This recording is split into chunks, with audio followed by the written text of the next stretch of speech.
দেশে এই সমাজে জেনে বুঝে সত্য কথাটা বলতে গেলে হয়ে যায় উচিত কথা, আর উচিত কথা বললে বলে কি বেশি বোঝো, বেশি বোঝে। আবার যদি কিছু না বলি তাহলে বলবে বোকা, কিছুই বোঝে না। হ্যাঁ, যদি হুজুররা বলে যে আমরা রাজনীতি করব বা দেশ চালাবো, তখন বলবে কি হুজুরকে কি সেই যোগ্যতা আছে রাজনীতি করার, দেশ চালানোর?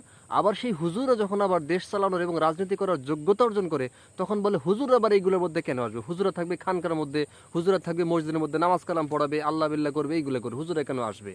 এই যে দেশের এই অবস্থা, এই দেশের যে যে করুণ অবস্থা দেশের, এই নিয়ে যদি কথা বলতে যাই তাহলে হয়ে যাবে এটা উচিত কথা। আর বললে কি হবে? ওকে ধরো, ওকে বন্দি করো, ও দেশদ্রোহী, ও হচ্ছে চাঁদা, ও হচ্ছে সন্ত্রাস, ও হচ্ছে রাজাকার ইত্যাদি। যদি বলা হয় দেশের এই অবস্থা, এই কি অবস্থা, দেশ আমাদের কাছে দাও আমরা চালাই, বলবে কি যে তোমরা কি এটা বোঝো? জানো দেশ কিভাবে চালাইতে হয়? পররাষ্ট্রনীতি জানো তোমরা? তোমরা কূটনীতি বোঝো, রাজনীতি বোঝো? আবার যদি বলে হ্যাঁ আমরা বুঝি আমাদের কাছে দাও, না তাহলে দিবে না, মারামারি কাটাকাটি করে খুন করে ফেলবে, গুম করে ফেলবে, তবুও ক্ষমতা হাতে দেবে না।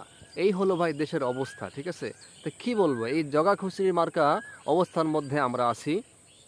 আমরা চাল খেতে চেয়েছিলাম 10 টাকায়, এখন খাবে 100 টাকা, কোনো ব্যাপার না। আমরা কি বলে স্বাচ্ছন্দ্যে থাকতে চেয়েছিলাম, আমরা সে থাকতে পারবো না। আমাদের মাথাপিছু আয় অনেক বেড়েছে, আমাদের অ্যাভারেজ মাথাপিছু আয় অনেক বেড়েছে, কিন্তু আমাদের চরিত্রের কত উন্নতি হয় নাই। অর্থনীতির উন্নতি হয়েছে কিন্তু চরিত্রের উন্নতি হয় নাই।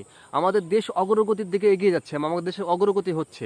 আমি বলি আমাদের দেশে অগ্রগতি হচ্ছে না, আমাদের দেশের কিছু মাথা মোটা লোক আছে যারা আমাদেরকে দাবিয়ে রাখছে, একেবারে ক্ষমতার মসনদে বসে আছে, ক্ষমতা অপব্যবহার করছে।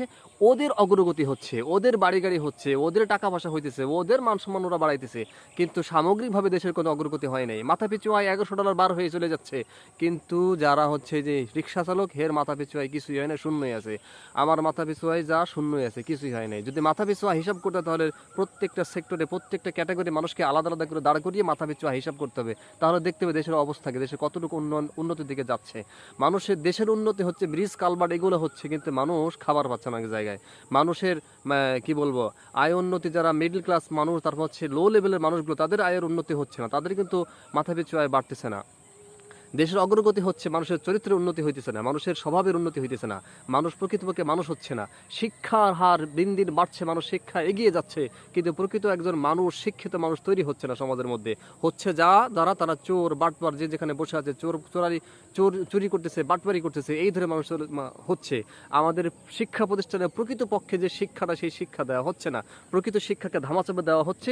প্রকৃত শিক্ষার একটা বই স্কুল কলেজে, সেই একটা বইকে একবার সবার নিচে রাখা হয়, সেটা কখনো সামনে আনা হয় না, সেইভাবে সেটাকে হাইলাইট করা হয় না, সেটাই সেইভাবে তার প্রচার করা হয় না, সেটাকে প্র্যাকটিস সেভাবে করা হয় না।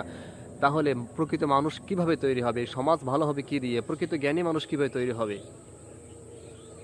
আর কি বলো ভাই, বলার কিছুই নাই। এই হলো আমাদের অবস্থা। আমরা একেবারে একটা ভজকট অবস্থার মধ্যে আছি, জগা খিচুড়ির মধ্যে আছি, অন্ধকারের মধ্যে আছি।